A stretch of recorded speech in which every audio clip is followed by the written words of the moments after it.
뉴스파이팅 배승입니다. 2부 시작합니다. 오늘은 이재명 대표의 위중교사 사건 1심 선고가 있는 날인데요.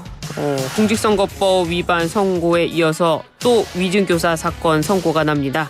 또 다른 산을 마주한 형국인데요. 이와 관련해서 윤상현 국민의힘 의원과 연결해 이야기 나눠보겠습니다. 나오셨습니까? 예, 윤상현 의원입니다. 네, 의원님. 예. 지난번 공직선거법 위반 예측을 하셨는데요. 뜻하지 않게 화제가 됐습니다. 고도의 정치 심리전을 구사했습니다. 그렇죠. 이번 위중교사 고도의 심리전 나옵니까? 선거법하고 위중교사하고는요. 네. 선거법은 이어령 비어령 측면이 강하거든요. 사실 선거법에 보면 당연히 허위사실 공표죠. 네. 김문기 몰랐다부터 백현동 용도 부지 용도 변경에 대해서 국토부의 압력 때문에 했다. 당연히 허위사실 공표인데 네. 100만 원 이상 나올 수밖에 없는데 당시에 뭐 민당 분들이 뭐 100만 명의 탄원서를 내고 뭐 여러 가지 압박을 가하지 않습니까? 예. 그래서 겁먹지 말고 해라. 만약에 예. 100만 원 미만이 되면은 재판장이 겁먹고 180만 원 때린 격이니까 이렇게 예상을 해야 한다.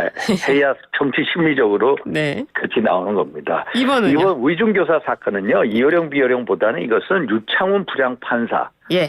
구속영장 기각할 때 판사 그분이 명쾌하게 말씀하셨어요. 네. 범죄 혐의가 소명됐다고 판단한다. 그렇죠. 예, 그래서 아마 네. 실형이 선고되지 않을까 이렇게 보고 있습니다. 그냥 실형 선고를 예상하시는군요. 예, 그래서 의원직 상실의 중형, 예를 들어서 금고 이상 형이 될 경우에 의원직 상실이거든요. 네. 이렇게 나오지 않을까 예상하고 있습니다. 그렇군요. 법정 구속에 대해서 좀 여쭙고 싶은데요. 만약에 이 지금 상태에서 법정 구속을 명하면 다시 체포동의안을 받아야 합니까? 아니, 체포동의안은 필요 없다고 보는 게 이제 우리 당 법률 자문단의 의견이고요. 예. 근데 사실상 현직 야당 대표고요. 예. 또 명실상부한 차기 대권주자 1위를 달리는 분 아닙니까? 예. 그래서 이걸 가지고 법정 구속하기는 엄청난 부담을 느낄 거예요. 그렇군요. 예. 실형 선고까지만. 예. 그렇게 될 거고요. 2심, 3심으로 가면서 이제 결론이 되지 않을까 봅니다. 예.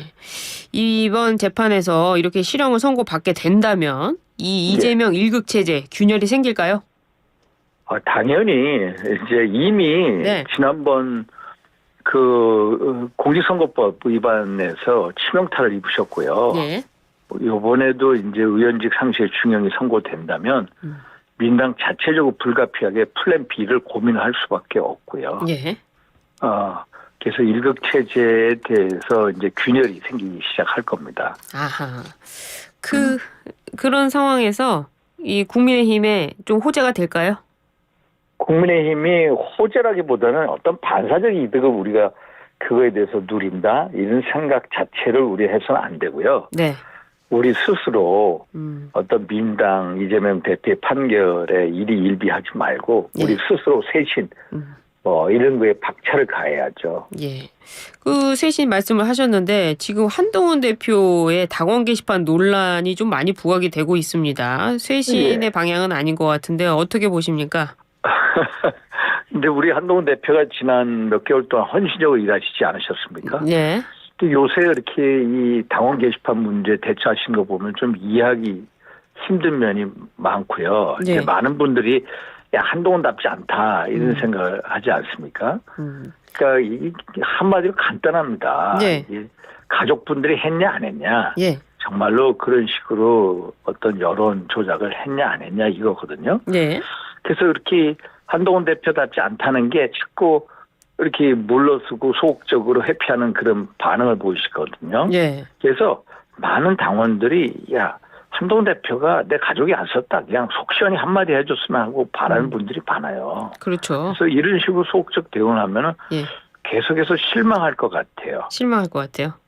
그래서 먼저 선제적으로 쳐달라 이런 주문을 드리고 싶습니다. 야, 가족 여부에 대해서 딱 금방 밝힐 수 있거든요. 그렇죠. 그리고 그거에 대해서 뭐 사과 등 적절한 절차를 진행하면 되고요. 예.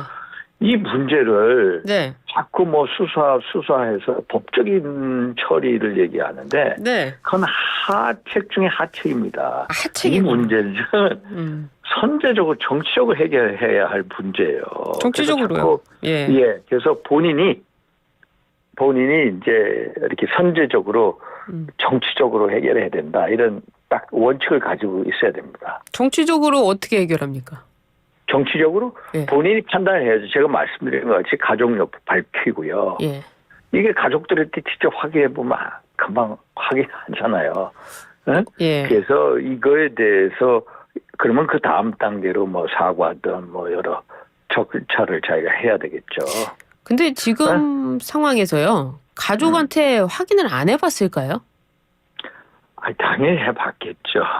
당연히 해봤을 거면. 당연히 해봤고요. 예. 뭐 이제 본인은 아시겠죠. 예, 본인 그래서 아신다. 일단은 이게 이제 당원 게시판에서 이게 대단히 상식적이지 않잖아요. 그렇죠. 여당 대표 가족분들이 현직 대통령 부부를 아주 비난했다. 이 문제는 이제 당원분들의 명예를 위해서 이제 어떤 이 명예를 위해서라도 저희 당 지지하는 이 국민을 위해서라도 이제 어떤 어느 정도 이 진실 규명이 필요하거든요. 그러면 이게 대표가 먼저 주도적으로 이 문제를 선제적으로 밝히고 네.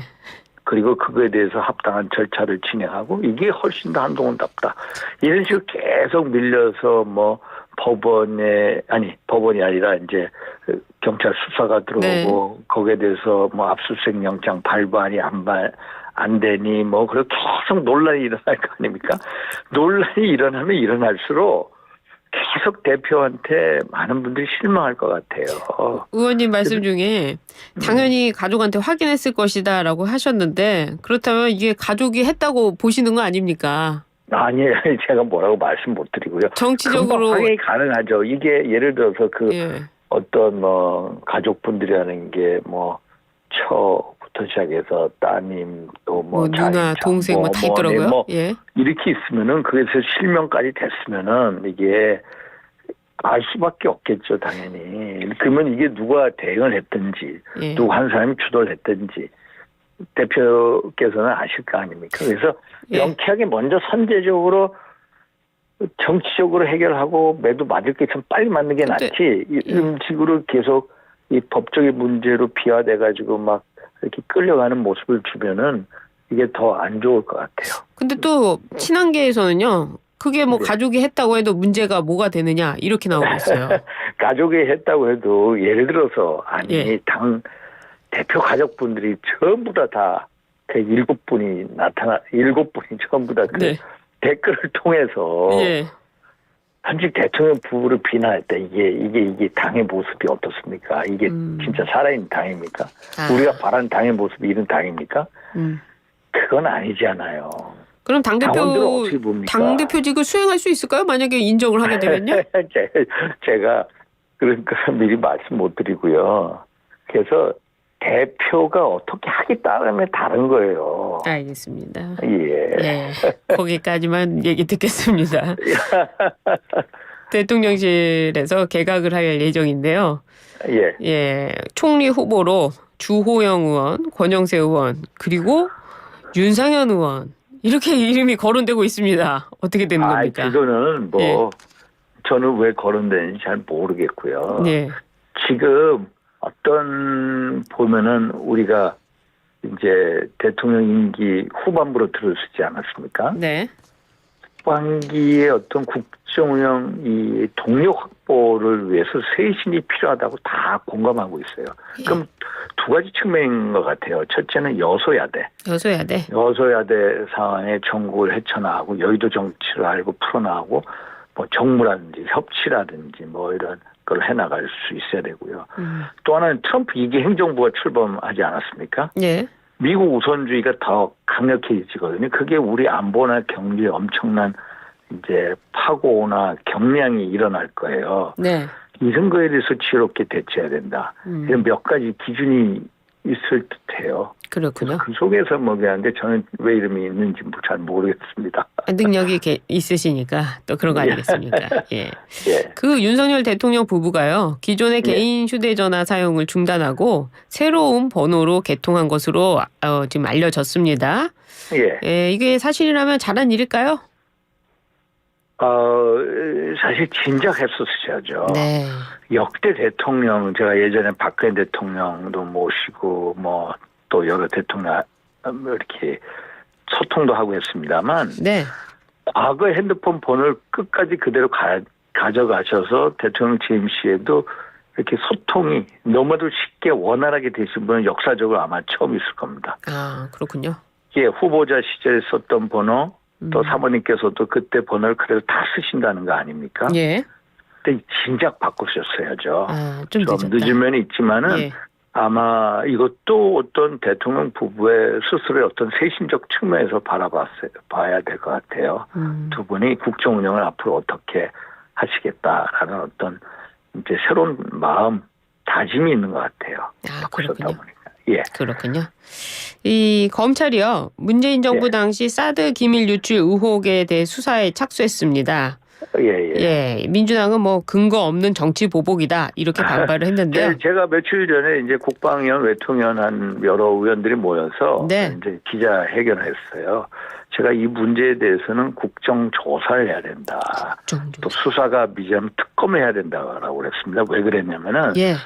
우리의 이 안보 주권, 국방 주권을 팔아버렸어요. 이 사드의 예를 들어서 주한중국 대사관 소속 국방무관한테 미사일 교체 작전명이라든지 작전 일시, 작전 내용 이런 것을 다 가르쳐주고 예. 또 시민단체에다가 다 가르쳐주고 세상에 이런 이 정권이 없었던 것 같아요. 이게 2급 비밀 문서 아닙니까? 2급 비밀입니다. 그래서 이거에 대해서는 철저한 국정조사, 지금 뭐 수사를 하겠다는 거 아닙니까? 수사, 이런 사안 같은 거를 특검을 해야 되는 겁니다. 정말로 중대한 사안이죠. 대한민국의 국가 안보를 자해한 거 아닙니까? 시민단체에다 준 것도 굉장한 문제 아닙니까? 문제죠. 그래서 왜 우리가 사드를 배치했습니까? 우리 대한민국 안보를 위한 거 아니에요? 그렇죠. 근데 우리 민당은 이제 아시다시피 제1정당 아닙니까? 예. 한번 한번 생각해 보면은 야 이것은 야 어떻게 이 타국 외국에게 응? 중국의 한 나라에게 또 시민단체도 무슨 국가 기밀을 주느냐? 네. 이것은요 반성해야 될 사항입니다. 반성. 반성이 아니라 정치보복이라고 예. 막 공세를 펴기 전에 스스로 한번 반성해야 할 사항이다라고 말씀드리고 싶습니다. 네. 좀 충격적인 얘기죠. 2급 비밀을 중국에 넘겼다는 부분에 대해서는요. 예. 그리고 이 일본 얘기 좀 넘어가 보도록 하겠습니다. 우리 정부가 일본이 개최하는 사도강산 추도식에 불참을 결정했는데요. 그 결정적인 이유가 일본 정부 대표로 참석한 인물의 야스쿠니 신사 참배 이력 때문인데요. 어떻게 보셨습니까? 저는요 너무나도 실망했습니다. 일본이 너무나도 옹졸하고요. 상식 이하의 행동을 보였습니다. 그래요.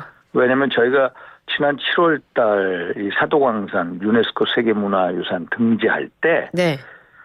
추도식, 정부 차원의 추도식을 열고 강제노동 이 문제에 대해서 얘기를 하겠다는 식의 입장을 가졌었거든요. 네. 그런데 이 이쿠이나 아키코라고 이제 그 지난 2022년 참여에 당선된 여성, 이제 아이돌 출신의 여성 의원인데 예. 이 사람이 2020년 8월 15일 날 이제 야스쿠니 신사 참배했다는 거거든요. 예. 그래서 일종의 이제 극우 정치인이라고 하는 사람을 이제 내정을 했고 또 우리 정부가 이것을 바꿔달라고 그랬어요. 아, 요청했군요. 요청했습니다. 바꾸지 않았어요. 아. 그러니까 이 사람이 와가지고 추도사한 내용, 추도사도 아니고 뭐 내빈 인사라는 형식을 했고요. 거기에 보면 반성이나 사죄나 유감이나 강제노동이 아무것도 없어요. 네. 이것은 상식 이하의 행동을 한 겁니다. 너무도 옹졸하고 상식 이하의 행동을 했다. 예. 그래서 저도 너무너무 실망했습니다. 우리 불참 결정은 잘한 거군요. 불참 결정은 잘한 겁니다. 불참 결정은 잘해서 이것을 따끔하게 우리 입장을 명확하게 한 건 좋았는데 네. 그러나 그 전에 왜 일본 외무성과 이런 식의 협의밖에 안 되느냐 하는 게 이게 큰 문제입니다. 그게 바로 야권을 중심으로 외교 참사라는 비판이 나오고 있는 부분인 것 같은데요. 어떻게 보십니까? 저는 이게 외교 정말로 막 그 야권에서는 항상 이런 문제가 있으면 항상 참사하는데 네. 예? 네. 사실 뭐 전투에 진 건 사실입니다. 전투에 진 건 사실 전쟁에서 진 건 아니지만은 예. 야권 입장에는 사과 얘기할 만하다고 저는 보고요. 이게 이제 우리가 추도식에 불참하고 따로 오늘 열기로 하고 이것은 잘했지만은 그 전에 지난 7월달 교섭부터 시작해서 지금까지 최근에 이 여자 소위 말해서 이쿠이나 아키코 이 대표 이 협의할 때까지 도대체 한일 간의 외교 관계 협의가 어느 정도로 되느냐. 이 외교 관계 협의라는 게 거의 안 된다는 일방적인 거라는 걸 보여주는 거예요. 그래서 저는 네. 정말로 이게 우리 이제 주일 일본 주일 한국 대사관에서도 이것밖에 못했나. 응? 소위 말해서 외무성과 주일 한국 대사관하고 긴밀한 협의를 통해서 야 저쪽에 누가 나오냐 우리는 이쪽에 이렇게 나간다 이게 긴밀한 협의가 돼야죠. 이런 게 돼야 과거사 문제에 대해서 전향적인 방향으로 가는 거고 우리가 물컵에 반을 채웠는데 그게 나머지 반컵이 채워지는 과정인데 물컵에 반을 채워놓고 이것은 반을 채워가는 과정이 아니라 오히려 엎질러 버린 격이 돼버렸어요. 그래서 저는 이거에 대해서 현장 복귀가 필요하다. 당연히 이런 입장입니다. 현장 복귀. 지금 일본 총리도 그 지한파로 알려졌는데 왜 이런 일이 발생했을까요? 이게 사전 조율을 못한 이유가 있을까요? 이게요. 이시발 시게루 총리는 대단히 과거사에 대해서 전향적인 입장을 가지고 있는 분입니다. 네. 사실 우리 종군 위안부 문제에 대해서도 한국 분들한테 더 이상 하지 말라는 얘기를 사죄해라. 1940 태평양 전쟁 침략전에 이런 분인데 이시바 시게루 총리가 지난 이제 그 10월 27일 이제 중의원 해산을 하고 선거에서 사실 일본의 의석수가 중의원 465석인데 215석 그 열린여당 공명당까지 215석밖에 못 얻었거든요. 그러다가 11월 11일 특별회의에서 총리로 다시 재신임은 받았어요. 그런데 아직까지 정책 기반이 약하고요.